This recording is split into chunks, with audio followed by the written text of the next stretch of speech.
Assalamu alaikum wa rahmatullahi wa barakatuh, hürmetli televizor qaroşçılar. Efirdə birgə bir tapşırığı. Әлеге tapşırıqda biz Həzrətlərimizin turmuş həm din yollarını öyrənəbiz. Həzrətlərimiz bir türlü. Onların turmuş yolları türlü, xalqları türlü, ədətləri türlü. Lakin onların hər birisində dingə kil yolu tarixi birləşdirə. Bugünkü çağırılışda biz İslam dininin qəbul etügə 1000 yıl ismindəki Qozan Yuqarı Mədrəsəsi жетəkçisi, mərkəzimizin Ol Məşidi İmam Xatibi İlyas Həzrət İlhanşinnin turmuş həm din yolunu öyrəniriz. İnşallah. Birgə bir tapşırığın İlyas Həzrət İlhanşinnin iş kabinetindən başlab җибәрәбез. İlyas Həzrət, Assalamu alaikum wa rahmatullahi wa barakatuh. Wa alaikum assalam. Tapşırığımızın başında İlyas Həzrət mərkəzimizin Ol Məşidinin tarixini tınlap ketərgə tilər idik. Mümkünmü ikən? İyi.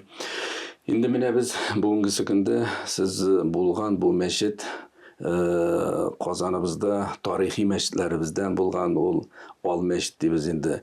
Anın indi tarixine kelgen vaxtımızda 1808 yılda biride bina bulup kurula iken anı birinci bulup indi Apanayevlar nesilinden alar indi özlerinin Zübeyde isimli kızları vafat bulandan sonra şunun ismi bilen beylep şuşu məşidini bulduralar. Bu məşidin indi nindidir ölçemine kelgende 12'ge 16 bula. Zor galimimiz Şihabuddin Mercani Hazretleri Mustafa Dil-Ahbar kitabında yaza bu məşidin şundi şarık uzunçelikleri bilen bizerişleri turunda. Məşidin indi devamda eytesi kele 1905 yılda özgertilip tüzüle, yani anın indi kulemi de kengeytile 16'ga 23 metrga kengeytilip işlendirilgan bola. Birinci imamlardan bulup Hamid Hazret Murtazin bola, ol çıgışı bilen Eldirmiş avlundan, Beyiktav rayonundan Qımışlı ziyalılardan bola, ol şaqta indi bek tanılgan ilim iyelerinden bulgan Hazret, anı ol haqta Mercani Hazretleri de yazıp kaldıra. Ondan sonra indi 1834 yılda bu məşiddə imam bulup, şulayıq Buxaralarda ilim algan Şeyh Ahmet Hazret Bayazid ulu İmamqulu ol indi bir көп yıllar biri de hizmet ete. Hatta min aytır edim indi 30 yıldan artık biri de imamçılık ete. Onun ulu bizge tanılgan ol Muhammed Sadiq İmamqulu Tashilül Beyan kitabın tefsirinin avtorlarından onlar şuşu məşidlerde imamçılık etkenler. Sonundan indi mında imamçılık ete. Bizden şulay yok tanılgan hazretlerimizden ilim iyesi bulgan kitaplar avtoru ol Abdülkayyum Hazret Abdülbadiğov ol 1879 yıldan biri de şuşunda imamçılık ite 1906 yılda vafat bulgandan soň ol hatta 1947 yılga hali imamçılıkны indi resmi tıyılgan bulgandan soň da Muhammed Hazret Abdülbadiğov alıp bara. Indi şuluk vaqtda mında medrese bulgan, şuluk vaqtda imamçılıkны alıp bargan. 1890 yılda Galimjan Barodinin bir tuğan inisi Salihjan Galiyev biri de imamçılık da ite hem jadidçilik boyunca medrese Yakubiye medresesinde ilim biretirgan bulan. Mine medrese meşidinin indi tağın tarihine kelgende şunu da aytırga kerek, ol 1905 yılda özgertilip tüzülgen degende ol neden bu meşidni tüzüşü bizning indi Galikayevlar tarafından tüzüle. Muhammed Sadiq Galikayev ol Şihabuddin Mercani'nin şakirti bula. Nerseden özgertile. Mercani Hazretleri Buxarada Samarkand'dan okup qaytkandan soň ol bundağı bulgan meşidlerinin kıybılaların koragandan soň bu meşidinin de kıybılası ezgine özgergen bula. Yani avuş bulganlığın delilli. Ham şundan soň indi şuşu Şihabuddin Mercani'nin şakirti bulgan Muhammed Sadiq Galikayev indi özü Kur'an hafiz da bula, sevdagar da bula, küçlügüne şuşunday mümkinçiligi bulup, şuşun məşidini ol tügel kıybıla yönelişine kelip tüzüler indi.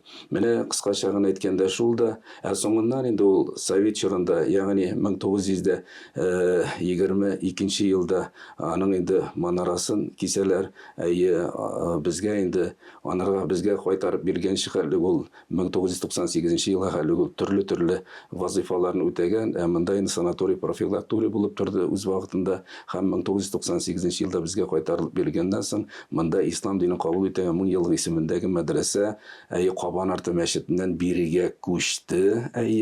Һәм 2005 елда моның инде манарасы торгызылды, әлхәмдүлилләх. Ильяс хәзрәт, балачак елларына күчик әле. Сез кайчан һәм кайда тудыгыз, нинди гаиләдә үстегез икән? Мин инде туым белән инде Тау ягы, ул инде Тәтеш районы Алабирде авылында 1964 елда 18 сентябрьдә күп балалы гаиләдә уртанчы бала булып, ягъни 3нче бала булып дөньяга килгәнмен. Минем инде әтием Исхак, әнием Галия, алар инде гади колхозчылар иде.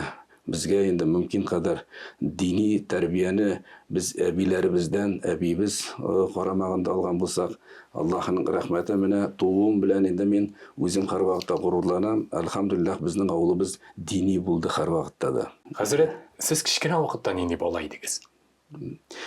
Ул бала кеше ул шук булырга тиештер инде, теге халыкта әйтем бар инде, шук булмаса юк булсын дигәндә, инде без һәр вакытта авыл балалары булгачтан аның төрле вакыйгалар да булгандыр. Сугышкан чакларда, йөгереп, дулап бергәндә, төрле чаклар булгандыр. Валакин да ул бит балаларга хас әйбер. Инде ничек кенә булмасын, өйдәге тәрбия үзенекен әйтте, без начар булырга бер кайчан да тырышмадык. Кемнедер кимсетергә, кем беләндер сугышырга, кемнеңдер әйберен алырга, безгә ул вакытта һәр вакытта кисәтеп, инде безне дөрес алып барырга тырыштылар инде. Әлхәмдүлилләх, мин ул тәрбиягә бик шат, ул үз вакытында безгә дөрес иттереп бирә алганнарына мең рәхмәтләремне әйтәсем килә. Ильяс хәзрәт, мәктәп елларыгыз ничек узды? Сез яхшы укыдыгызмы? Менә бу сорауга мин үзенчәлекле җавап бирдем. Инде ул мәктәп ничек кенә булмасын, сиңа гыйлемне биргән икән. Мин беренчедән анда укыткан укытучыларыма бик рәхмәт әйтәсем килә. Чөнки алар укытмаган булса, бәлки мин бүгенге көнгә ирешеп тә, килеп тә ирешмәгән булыр идем.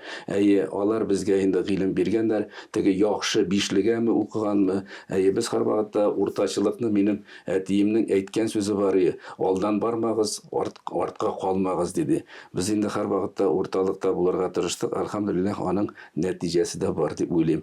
Аннан соң да кайда гына укымасын мин, шул ук техникумда булсын, шул ук вузда булсын, шул ук мәдрәсәдә булсын, әлхәмдүлилләх, без инде әйдәп барырга тырыштык инде.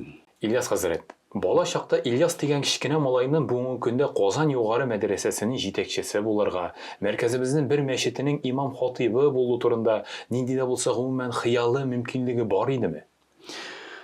Бу хыял булды дип әйтә алмас идем. Чөнки тормышта теге дөреслекне, я булмаса туры юлны сайларга тырыштык икән, ансы Аллаһ Тәгалә үзе юллый, үзе мөмкинчелекне бирә. Ул мәдрәсәгә кергәчендә, мәдрәсәдә укыган вакытымда да, шәкертләр белән эшләгәндә дә, шул вакытта остазларыма мин бик рәхмәтле, биредәге остазларыма, ул Габделха хәзрәт Саматовка, Исхак хәзрәт Лутфуллинга, Җафар хәзрәт Мубаракшинга, Закария хәзрәт Минбалиевка, алар һәр вакытта да безгә туры юлны күрсәтергә тырыштылар. Һәм инде безгә ышанып, шушындый уку йортларын, мәдрәсәләрне, мәчетләрне тәкъдим ителгән икән инде. Без монда үзебез теләп түгел, аларның тәкъдиме буенча куелган икән, без инде шушы юлдан барырга тиеш. Үзебезнең гомеребезне шушы юлда фида кылырга, дөрес иттереп алып барырга тиеш. Шуның өчен дә Аллаһ Тәгаләнең рәхмәте миңа тәкъдир буенча шушындый язмышка бәйләнеш алынган икән, мин Аллаһка шөкер генә итәргә кала һәм шөкер итеп яшим дә, әлхәмдүлилләх, дәвамлы булсын дигән теләк белән яшим. Ильяс хәзрәт, бала чакта кем булу турында хыялландыгыз? Ничек уйлыйсыз? Әгәр дә бүгенге көндә имам хатиб һәм югары мәдрәсә җитәкчесе булмасагыз, Илья Җиһаншин кем була алыр иде? Без инде менә авыл дип сөйләдек. Авылда без ничек кенә булмасын, бөтен юнәлештә эшләргә тырыштык инде. Авыл хуҗалыгы тармагында хезмәтебезне куйдык икән, тырыштык. Мин инде үзем белгечем буенча мин агроном, аның башта техникум тамамласам да, югары уку йортларын тамамласам да, белгечем буенча агрономия. ул минем тормышта нәрсәгә кирәк? Менә сез бүген мәдрәсәнең, я булмаса мәчетнең ихатасын күрсәгез, монда безнең теплицаларыбыз тора. Шул ук вакытта бакчада үзебезнең кишәрлектәр, ул суганы булсын, сарымсагы булсын, бөтенесе менә монда һәрберсе шушы шәкертләргә файда китерә. Мин теләр идем, шәкертләр дә үзләренең гомерләрендә шушы уку йортларын тамамласалар, алар бер кайчан да теге ач та калмыйлар, үзләренең кулыннан хезмәт тә килә. Әгәр дә шәкертнең кулыннан хезмәт килмәсә, ул безнең җәмгыятькә зарар гына китерә торган була. Шуның өчен эш белән яратып үсәргә кирәк. Инде менә кем булырга сез тиеш булырга мөмкин идегез дигән сорауга мин әйтер идем, бәлки анда да хезмәт куеп, без өйрәнгәндә бөтен юнәлешне алырга тырыштык. Ягъни шул ук вакытта чәчтә ала белә идем мин. Ниндидер үзем художникка да мин укырга хыялландым. Аны читтән торып та укыдым күпмедер. Менә бөтен яклардан без алырга тырыштык. Ул тормышта гаять безгә һәр вакытта да ярдәм итеп бара һәм барачакта. Шәкертләрне дә без кул эшенә беренче көннән үк өйрәтәбез. Һәм менә мин аны саныйм, шушы һөнәрләрем миңа файда китерә тормыш буе дип уйлыйм. Ильяс хәзрәт, күп балалар бүгенге көндә хукук белгече, икътисад белгече, банк эшчесе һөнәрләрне сайлаганда, югары мәдрәсә җитәкчесе балаларны ничек итеп дини гыйлем алырга чакырырга тиеш? Сезнең җавабыгыз нинди булар? Менә минем инде һәрбер шәкерт килгәчтән алар белән әңгәмә корабыз. Әңгәмә корган вакытымда шәкертләрдән күп нәрсәне ачыкларга тырышасың. Әлбәттә, ул бер бала, 2 бала. Хәзерге балалар белән мин 90нчы елда килгән балаларның аермасын бик күрәм. Ул инде тел мәсьәләсендә булсынмы, итагать мәсьәләсендә булсынмы, алдангы балалар алар бик тә итагатлы, өйдә ниндидер бер тормыш юлына өйрәнеп килгән булсалар, хәзергесе вакытта ул бит инде үзегез күрәсез, интернет заманы булгачтан, шушындый телефон заманы башкасы. Безнең мәдрәсәгә килгәчтән без беренче көннән үк телефонны без кырыйга куябыз. Тормыш халәтендә яшәргә өйрәтүне хезмәт белән, ул шул ук вакытта үзе белән идарә итүне күздә тотарга тиеш. Үзенең артыннан җыештыру булсынмы, шул ук ашарга пешерү булсынмы, шул ук бакчада эшләү булсынмы, шул ук кухняда эшләү. Һәрберсе шәкертнең үзенә тормыш. Менә ул инде мәдрәсәне тамамлап чыкканнан соң гаилә корып, яшәп китүе инде шуннан ук анага бәйләнештә булырга дип мин саныйм. Аннан соң шуны да, чөнки хәзерге килгән балалар анага ашарга аша әле дип әйтсәң, ул аны эшкә саный. Ашауны эшкә саный. Әле ризыкны табу турында уйлау түгел. Менә шуның өчен шәкертне камилләштерер өчен без бөтен яктан, ул милли яктан булсынмы, тел ягыннан булсынмы, шул хезмәт ягыннан булсынмы, шул чисталык ягыннан тәрбия, һәрберсенә инде без эчке дөньясына кирип аңлатырга тырышабыз. Әлбәттә, ул инде шәкерт бер ярты ел сабыр итә алса, ул инде калганнарын үзе өйрәнеп, шушынага ияләшеп, инде ул яшәп китә торган була. Гыйлем ягыннан да һәм яшәеш тәртибендә дә анарда инде кем әйтмешли кимчелекләр булмый, үзе камилләшеп китә. Аннары соң шуны да әйтәсе килә, ул инде моннан укып тамамлаганнан соң имам булып эшлиме, хәрби хезмәткә китәме, инде ул хәзерлек белән китә. Ул югалып калмый торган була. Тормыш мәктәбен монда үткән була. Шуның өчен шәкертләребезгә без гыйлем бирү генә белән түгел, аны тормышка карашын үзгәртеп, камилләштереп җибәрергә тырышабыз, әлхәмдүлилләх. Тапшыруыбызны блиц сораштыру өлешенә аяк басабыз. Ильяс хәзрәт, әлеге өлештә сезгә 2 вариант биреләчәк һәм сез бар тик берсен генә сайлап алырга тиеш буласыз. Беренче категория – буш вакыт яки хобби категориясе. Ильяс хәзрәт, китап уку яки спорт белән шөгыльләнү? Әлбәттә, әлег спорт булса, хәзер инде китап. Әлхәмдүлилләх, ул китап инде көнне иртәдән алып кичкә хәтлек без мөмкинчелек булганда китапка якын булырга тырышабыз.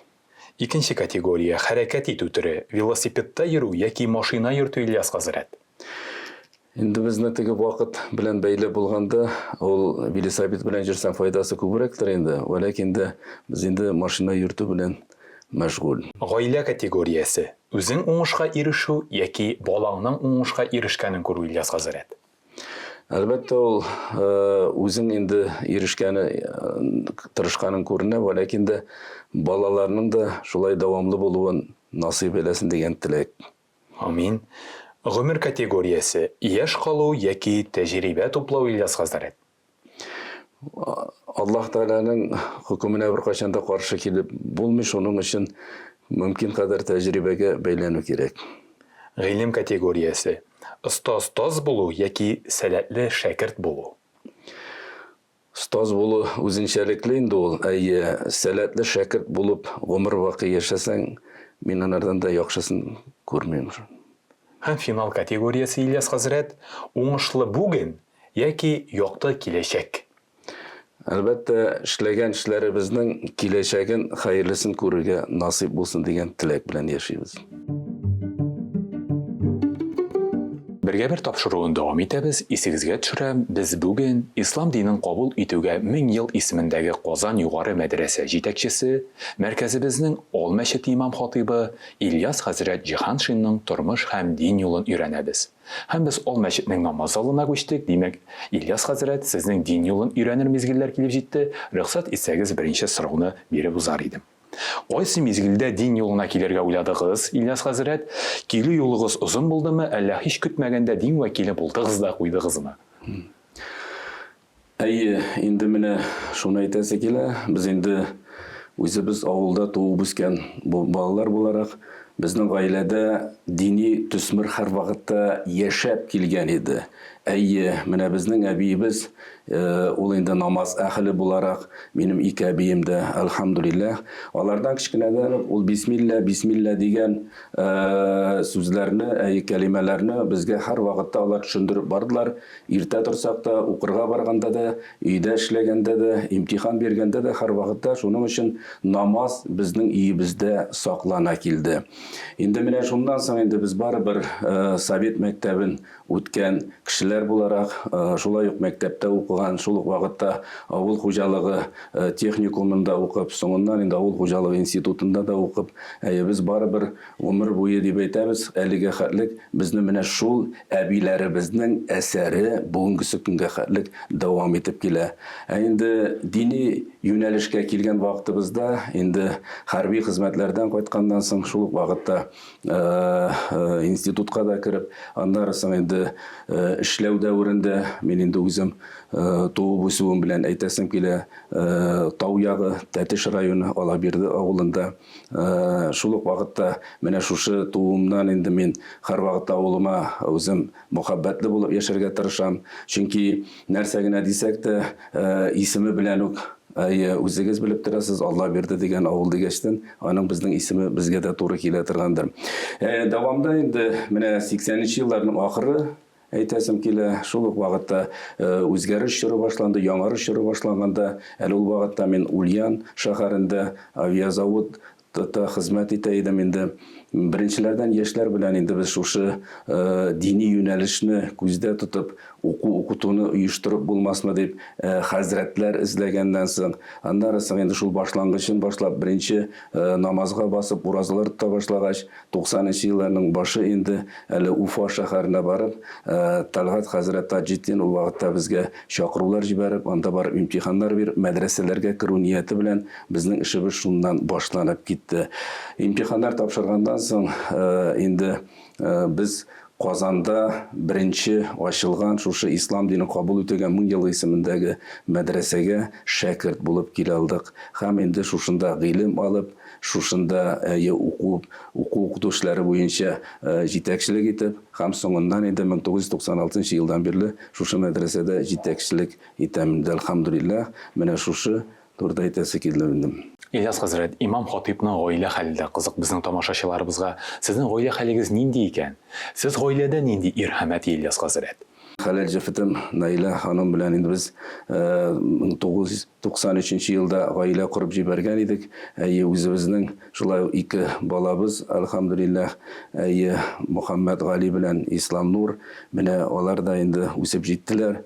Безнең өебездә ничек дип әйтергә, инде без беренче көннән үк шушы дини төсмер белән үскән һәм шул ук вакытта гаиләдә инде ул яшәеш рәвеше ул сеңеп яшибез икән инде. Ул балаларыбызга шул күчкәндер дип уйлыйм. Аллаға шөкер, дини төстә эшебезне алып барырга тырышабыз, тормышыбызны. Аллаға шөкер. Ильяс хәзрәт, ислам динен кабул итүгә 1000 ел исемендәге Казан югары мәдрәсә җитәкчесе булу, мәркәзебезнең Ал мәчете имам хатибы булу вазифаларыннан сезнең күңелегездә горурлык хисе бармы? Һәм сез аларга нинди юллар аша килдегез? Менә горурлык дигәндән, әлбәттә, ул мәсьәләгә мин үзем һәр вакытта икенчерәк карый торган булам. Монда бәлки аның горурлыкны башка шәхесләр анага бәяләргә мөмкин. Инде менә шәхсән шушы уку йортына килгән вакытымда, һәм шул ук вакытта шушы Ал мәчетенең имам хатибы дигәндә мин әйтер идем, безнең үзебезнең юнәлешебез нигездә ул хәләллек белән, дөрестлек белән, хаклык белән, шул ук вакытта мин иң зур өстенлекләрне бирер идем ата-бабаларыбыздан килгән тәртипне саклау белән милли юнәлешне дә монда бәйләр идем. Инде мәдрәсәбездә дә шулай ук безнең беренче көннән үк инде ул кайсы гына төбәктән булмасын, безнең милләттәшләребез мәдрәсәбезгә килә икән, алар бер дини юнәлешне генә түгел, шул ук вакытта милли юнәлешкә дә игътибар итеп, үзләренең ата-бабаларыннан килгән тәртипне дә белеп китәргә тиешләр. Менә безнең мәчетебезгә килгәндә дә Ал мәчет инде ул бу бина инде ул бик күпләрне күргән инде үз вакытында. Монда бик олуг шәхесләребез, хәзрәтләребез хезмәт иткән икән. Менә без шушы юнәлешне дә аларга тапшырмыйчан дәвам итәргә тиеш. Бу Ал мәчетнең инде аның тагын бер үзенчәлеге бар. Ул мәчет инде мәдрәсәгә бәйле булгачтан, монда шәкертләребез белән эшләгәндә аларга шушы вагаз тәртипләрен, имамчылык юнәлешен һәр вакытта да төшендерергә тырышабыз инде. Ильяс хәзрәт, сезгә сокланалар, имамнарыбызда һәр вакыт чиста кеше, хәтта әүлияләр күрәләр. Бу тәмамланмый торган эш. Моны без эштә димибез, хезмәт дип атыйбыз. Ул тәүлекнең 24 сәгате буе дәвам итә дип җавап бирделәр башка хәзрәтләребез. Әлеге сорауга Ильяс хәзрәт, мәчеттә имам хатиб булып эшләү һәм югары мәдрәсә җитәкчесе булып эшләү, ул чынлыкта нинди эш соң? Менә бу сорауга җавап бирү җиңел түгел. Бу сорауга җавап биргәнче адәм баласы ул ичке дөньясы белән Аллаһка ул бәйләнешен табарга тиеш. Үзенең гомерен шушы юлда фида кылырга икән, инде вагъда иткән, Аллаһ юлына баскан икән, аны 24 сәгать саклау бик авыр. Бик авыр. Чөнки нәрсәдән әйтәбез, хәзерге мөхиттә яшәгәндә үзеңне тәрбияләү кирәк иң беренче. Ул тәрбияләү ул бик җиңел әйбер түгел. Әле бит әнә монда мәчет эчендә генә түгел, синең урамда да, шул ук вакытта гаиләдә дә, шул ук вакытта син кайда гына булмасаң да халык арасында булганда да, үзеңнең шушы тәрбияне саклау бик җиңел ысуллардан түгел. Менә аның өчен инде без шәкертләребез, ул бит шәкертләр шундый шәхесләр алар бик тиз хатаны да күрәләр, кимчелекне дә күрәләр. Һәм шул ук вакытта алар белән эшләгәндә син үзең дә үрнәк булырга тырышырга кирәк, булырга. Адам баласы инде ул камил дәрәҗәдә ул тулысынча булып та бетә алмаска мөмкин. Безнең дә кимчелекләребез бар. Аллаһ Тәгаләнең кушканнарын үтәп, тыйганнарыннан тыелып инде без тырышабыз һәр вакытта шушы юлдан дөрес барырга. Аллаһ Тәгалә тайпылдырмасын, дөрестлек белән барырга насыйп әйләсен иде безгә дә. Ильяс хәзрәт, тапшыруның ахырында фәлсәфи сорау әзерләдем. Ул булай яңгырар. Ильяс хәзрәт Җиһаншин, ул кичә нинди шәхес иде дә? Һәм иртәгә нинди кеше булырга тели? Менә бу сорауга мин барыбер шулайрак җавап бирер идем инде. Безнең киләчәгебез өчен Аллаһ Субхану ва Тәгалә каршында һәрберебез үзебезнең җавап бирәсебез бар. Әле без үткәне өчен, әле үзебезнең шушы җавапка теге тирли ничек итебезнең хаталарыбыз булган икән, ул хаталарыбызга без тәүбә итәргә тиеш. Киләчәктә инде шушы хаталарны эшләмичән дәвам итеп яшәргә. Шуның өчен дә без кичкенәдән үк кушканны үтәп, тыйганны тыелып яшәргә тырышканбыз икән. Киләчәктә дә шулай яшәргә насыйп булсын. Аллаһ каршына барганда да әлхәмдүлиллаһ дип әйтергә насыйп булса иде. Амин шулай булсын. Ильяс хәзрәт, бүгенге тапшыру һәм җавапларыгыз өчен Аллаһ Тәгаләнең рәхмәте булсын. Ассаламу алейкум ва рахматуллахи ва баракатух. Ва алейкум ассалам ва рахматуллахи ва баракатух. Бергә бер тапшыруның яңа чыгарылышында без ислам динен кабул итүгә 1000 ел исемендәге Казан югары мәдрәсәсе җитәкчесе, мәркәзебезнең Ал мәчет имам хатибы Ильяс хәзрәт Җиһаншинның тормыш һәм дин юлын өйрәндек. Әйе, әлеге юлда кызыклы тарихлар да, гаҗәйп вакыйгалар да байтак булган икән. Ә без сезнең белән иншаллаһ киләсе очрашуларга кадәр дип саубуллашабыз. Ассаламу алейкум ва рахматуллахи ва баракатух. Сау булыгыз.